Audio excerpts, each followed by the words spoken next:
I didn't plan to stay long, it was just meant to be a quiet place to kill an hour before heading home. The kind of hour no one accounts for.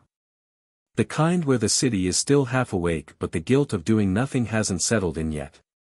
The coffee shop is nearly empty at 4:15 p.m.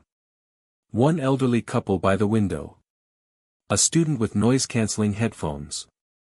And her, behind the counter, wiping down the steel espresso machine like she's calming it rather than cleaning it.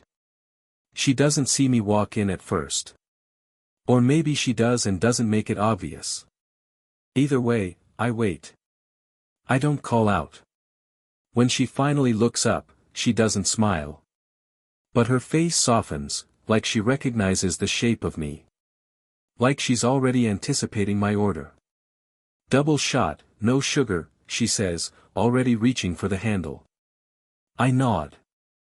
I don't remember ever telling her. She bends slightly to reach the grinder. Her hair, dark, loosely tied, some strands falling at the side, shifts with her movement. Messy in a way that looks unbothered, not careless. Mid-40s, maybe. You can't pin her age. She carries time differently. I sit at the only two-seater facing the glass. I never sit at the bar counter. Less chance of conversation. My phone lights up. The name at the top of the screen stays unread. I let it fade. I always do that first. She brings the cup over without a tray. Sets it down gently, like it's made of something alive. You're early today, she says. I'm avoiding traffic, I lie without thinking. It's not even rush hour yet. She studies me for half a second longer than normal people look. Like she hears the lie, but also all the parts of myself I didn't say. Then she nods, wipes her hands on a folded gray cloth, and returns to the counter.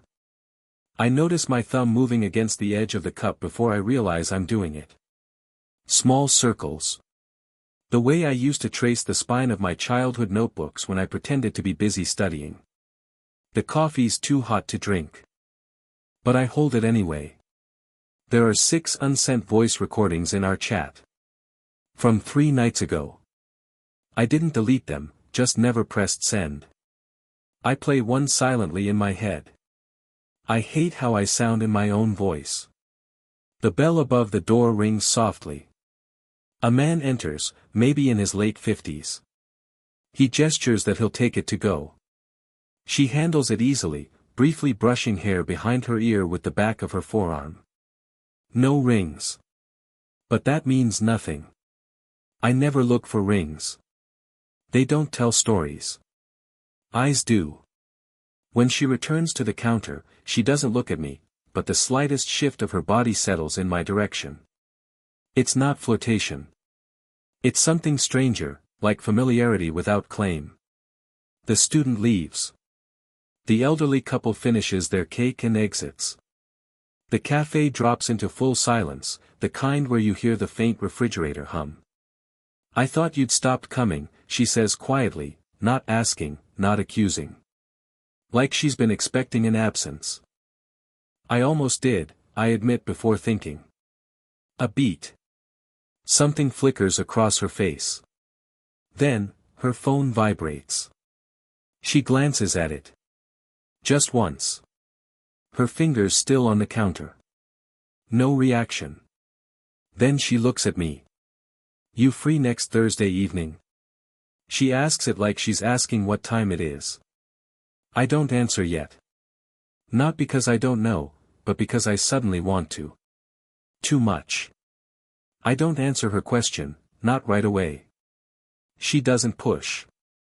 She just walks back behind the counter, pouring hot water into a French press with the ease of someone doing rituals more than tasks. I watch her, not openly. More like I'm trying to remember something I never actually lived. You don't like Thursdays, she asks without looking up, a faint dry humor under her tone. I don't like making plans, I admit. That came out truer than I meant it to. She pauses, mid-stir. Not dramatically. Just enough. That sounds like burnout, she says. I blink. Or avoidance. She doesn't deny it. She just continues stirring the coffee in slow, almost meditative motions. I'm not sure why I say the next part. I used to wait for people to remember me. It leaves my mouth in an unfinished shape. I don't do that anymore. Her hands pause again, barely perceptible. This time, she looks up. There's no pity in her eyes. Just recognition. Just, quiet understanding of how certain habits kill you slowly. She presses the plunger down. Steady. Controlled. People don't forget, she says. They just get comfortable not reaching out. It's not what I expect her to say. It's worse. Or better. I don't know. She pours the coffee into a separate ceramic cup, not the paper-to-go kind. Try this, she says, placing it on my table instead of the counter. I glance at her. I didn't order that. I know. She doesn't walk away this time. She sits across from me. Not fully. More like perching on the edge, like she could stand up anytime. But she doesn't. She folds her hands loosely in her lap. So. Thursdays are bad. They're fine, I say. I can feel my own heartbeat in my palms. It's your Thursday that I don't know about. Silence. She looks, for just a second, like she might say something true. She doesn't. She studies the grain of the table instead. Then softly, without looking at me, my son is your age. It isn't a warning. It isn't an apology. It's a fact. Laid on the table like temperature. Neutral. Irrefutable. My throat goes dry. But not from discomfort. From sudden awareness. I don't know why, but I want to ask what his name is. What he's like. Whether she ever waits for him to text. Instead, does he come here often? She almost smiles, but it never makes it. No. He doesn't live with me. A pause. Anymore. There's weight in that last word. An echo. We don't touch the coffee. We just sit, in that impossible balance between too soon and already too much. Then, without meaning to, my fingers reach forward. Not for her hand. Just, near. Close enough that if either of us moved even slightly, something would change. Irreversibly. She notices. She doesn't pull back, doesn't move closer. But her thumb, resting by the table's edge, taps once. She's the one who pulls her hand back first. Not abruptly, just easing away like nothing happened. Like nothing almost happened. Like proximity means nothing unless acknowledged. The air doesn't relax. It just rearranges. She stands. Too smoothly. Wipes her palm on her apron, then pretends to straighten a stack of napkins that were already straight. I should close soon, she says quietly. It's not dismissal. It's protection, of what, I'm not sure. I nod, but my body doesn't move. She notices. Her eyes hover, not on me, but near me. My shoulder. My untouched coffee. My phone screen slowly fading to black again. Do you always stay this late? I ask. She hesitates, just long enough to count. It depends who asks. A beat. She regrets that. I can see it in the way she inhales, soft, like trying not to. Before I can respond, the door chimes. A man steps in. Early 30s. Confident walk. No hesitation. The type who has keys to places he doesn't own. She stiffens, too subtly for anyone else to notice. But I hear it. Like sound pulled from the room. Hey, he says lightly. Familiar. Too familiar. She forces a smile, but only with her mouth. You're early. I got out sooner than expected, he says, leaning over the counter like it belongs to him. My spine goes cold before I realize why. He doesn't look at me. Not even a glance. Not a customer. Not someone new. Or worse, someone she used to belong to. She glances at me then, barely, but it's there. Silent warning. Or apology. I stand, even though she hasn't asked me to. The conversation between them fills the room, but says nothing at all. He talks casually, something about next week. She nods. Doesn't smile now. And I understand. Thursday wasn't a question. It was a risk. I reach for my coat, but she speaks just as I do. Wait. Too quiet. But the kind of quiet that stops movement. The man turns, finally seeing me. He studies me like a misplaced object. She does not introduce us. She does not explain. Which is worse, because it means there's something here that could be explained. The man leaves first, but only after saying, "Don't forget tonight." She doesn't answer. The door closes. Silence hits harder than before. Her hands are flat on the counter now. Pressing down. Like bracing herself. I shouldn't have, she begins, then abandons the sentence entirely. I step closer, not touching. Just standing where her closeness becomes its own gravity. She looks at me, finally looks. And for the first time, real fear flickers through her expression. Not of me. Of what will happen if she doesn't pull away now. I wasn't wrong about you, I say quietly. I don't even know what I mean. I just know it feels true. Her breath catches. And for half a second, she almost reaches for me. Almost. Her hand twitches. But it stops. Inches. A withheld yes. It rains the next time I see her. Not storm rain, just that soft, unhurried kind that keeps people indoors unless they have a reason not to be. She's already closing when I arrive. Lights dimmed. No music. Just the rattle of cups being stacked. She looks up. Doesn't smile. Doesn't look surprised either. Just, relieved. Like I came before she talked herself out of wanting me to. I'm walking you home, I say, unsure if it's a question or not. She hesitates, too long to be polite, too short to be refusal, then simply nods. No umbrella. But she doesn't rush. She locks the door with deliberate slowness, adjusts her bag, and falls into step beside me like this was always meant to happen. The street is nearly empty. Everything bluish, damp. Pavement reflecting blurry lights. We walk without touching. Every second makes that feel harder to justify. You never told me why Thursday, I say. She exhales, the kind of slow breath people take before choosing honesty or silence. I don't know which one it'll be. It was my late husband's birthday. I stop walking. She doesn't. So I keep pace again, quieter this time. Not out of pity. Out of reverence. I didn't think you were, I start. I'm not, she says before I finish. I mean, it's been years. I nod. The rain taps rhythmically across storefront awnings. My throat feels tight.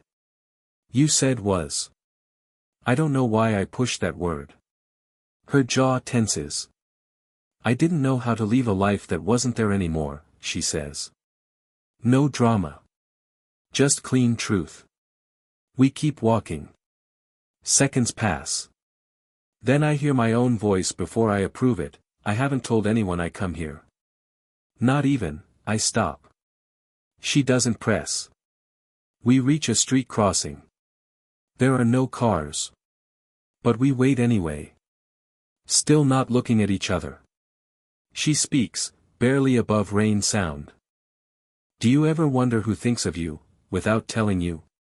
My chest tightens so suddenly it almost hurts. I used to, I say. I stopped. She is quiet for a long time. Then, so softly I almost miss it, I haven't. It lands between us like something living, and fragile. We cross the street slowly.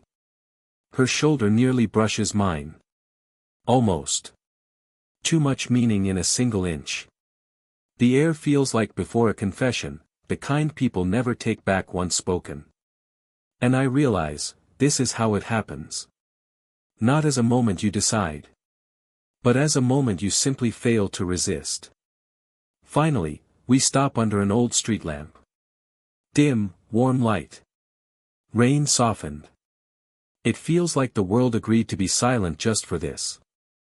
She turns slightly toward me. Not fully. Her voice lower now. If I ask you something, she doesn't finish. She doesn't come to the cafe the next day. Or the next. No message. No explanation. Just absence, the kind that doesn't announce itself. The kind born from hesitation that turned a fraction too long. I still go. 3 days in a row. Her coworker, younger, oblivious, takes my order without looking twice. It makes it worse. It makes it feel like I imagined everything. By the 4th day, I don't go. Not to avoid her. To avoid proving she's really gone. That evening, rain threatens but doesn't fall. I walk aimlessly. End up passing the cafe anyway. Lights off. Chairs upside down. I almost keep walking. But then, across the street, I see her. Not inside. Outside. Leaning against the front door like she doesn't want to be seen. Hair slightly damp. No umbrella. Just standing there as if she arrived too early, or too late, and cannot decide which. She notices me. But doesn't move. Doesn't wave. Just watches. A long, unreadable moment. I start crossing the street. 2 steps in, she shakes her head once. Small. Barely visible. But absolute. So I stop. Mid-crossing. Cars whoosh behind me, but I don't move. Neither does she. She presses a small, folded note against the glass of the locked door, not for me, just, to place it somewhere that exists outside her own hands. Then she walks away. I want to follow. I don't. Because something in her expression wasn't fear. It was consequence. That night, I write her a message. Not a confession. Just, I didn't misunderstand, did I? I don't hit send. I stare at the blinking cursor. Then delete the entire thing. Rewrite something else. You don't have to explain. Just, was I supposed to stop? Still don't send. I leave it open. Unread. Unsent. Unowned. I don't feel heartbroken. I feel paused. Like life forgot to finish the sentence. The next morning, I go early, before opening hours. Before decisions harden. Her note is still there, behind the glass. I exhale. Something stupid like relief. I can't read it from outside. I don't try. I don't knock. I just sit at the empty bus stop across the street. Not waiting for a bus. Just waiting to see if she opens the door today. If she comes at all. Minutes pass. Then an hour. The sun rises. People pass. Know her. Eventually, and only then, I stand. I take 1 step forward. Then stop again. The kind of stop that isn't hesitation. It's surrender. Because I realize something terrifyingly simple, it happens on a day with no weather. No rain. No sun. Just muted sky, like the world didn't bother choosing. It's early evening when she finds me. Not at the cafe. Not by chance. Outside my apartment building. Standing by the low concrete wall near the entrance, where people smoke when they don't want to admit they smoke. She's not smoking. Just standing. Arms folded. Not defensive. Just, containing. She sees me before I speak. And I see it, the moment she almost leaves. Almost. I don't stop her. I don't say her name. I just walk closer, slowly, as if approaching a wild animal that might spook. She looks tired. Not physically. Something deeper. The kind of tired that comes from making decisions in silence. I shouldn't be here, she says. She waits like she expects me to agree. I don't. She looks down, just once, then back up. Do you think I'm cruel? She asks. I shake my head before my mind even registers the question. She exhales. A slow breath. Carefully held. Carefully released. I thought I was protecting something, she says quietly. But I don't even know anymore if it was you, or just an old version of myself. Something in my chest loosens painfully. I step closer, not touching. Just standing near enough to feel the heat of her hesitation. I kept thinking about that night under the street lamp, she says. How easy it felt. How dangerous that is. Her voice falters, not from emotion. From honesty. I'm scared, she says. Not of you. A beat. Of being seen again. Silence stretches. But not uncomfortable. Like both of us are catching up with what's finally allowed to exist. My voice comes out more certain than I expect. I'm not asking you for an answer. She looks at me then, really looks, as if checking for any trace of demand. There isn't one. I say it anyway, I just need to know if it mattered. Her eyes soften, not in relief, but like something unclenches behind them after being held too long. She doesn't speak right away. And then, instead of words, she does something smaller. She reaches for the low concrete wall. Places her hand on it. And then, deliberately, places her other hand beside it. Leaving just enough space. A space that is not invitation. But permission. I place my hand there. Not touching hers. Just there. Her shoulders ease, not like surrender. Like finally stopping running. We stay like that. No confession. No kiss. Just, a quiet agreement that we both still exist here. Willingly. She doesn't ask what now. I don't ask for how long. She only says, gently, like she's testing a future, okay. Just that. It doesn't happen all at once. There is no dramatic return to the cafe. No sudden confession in the rain. Just, a shift. Days go by, then weeks, where nothing is discussed, but nothing is denied either. She opens the cafe earlier than before. Not for customers. I begin arriving at 8:47 a.m. Not 8:45. Not 9 o'clock. 8:47, it becomes an unspoken time. A time that does not need planning, only willingness. She doesn't serve me coffee at the counter anymore. She sits first. 2 cups already on the table. 1 black. 1 softer. Sometimes we talk. Sometimes we don't. The silence is no longer something we're trying to survive. It's something we let live between us. One morning, she laughs. Not the polite, weight-managed version. A real one. Small, but real. I don't even remember what I said. I just remember thinking, this is what her face looks like unguarded. The cafe changes too. Not visibly. Just, gentler. She no longer flinches when the door opens. No longer glances at her phone like it holds a verdict. And one evening, walking her home again, we pause at the same old street lamp where everything once almost happened. She notices. Her steps slow. She glances at me, once, then looks away with the tiniest smile. Acknowledgement. Not repetition.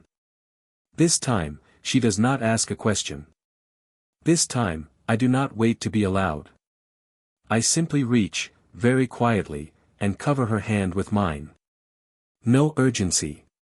No trembling. Just arrival. She exhales, not sharply. Not startled. More like, relief. Like recognition. And she keeps walking. With my hand still on hers. We do not discuss what we are. We do not rename anything. We simply stop pretending it was a mistake to feel this much. Weeks later it is still 8:47 a.m. coffee still black. Her thumb still tapping the rim once before she drinks, like it always has. Except now, sometimes, I tap back. One tap. Not loud. Not for show. Just for her. And her eyes, always, soften first. There was no moment where we decided we were safe. Only moments where we stopped choosing fear. Maybe that is love, not certainty, but continuance. Did this story stay with you?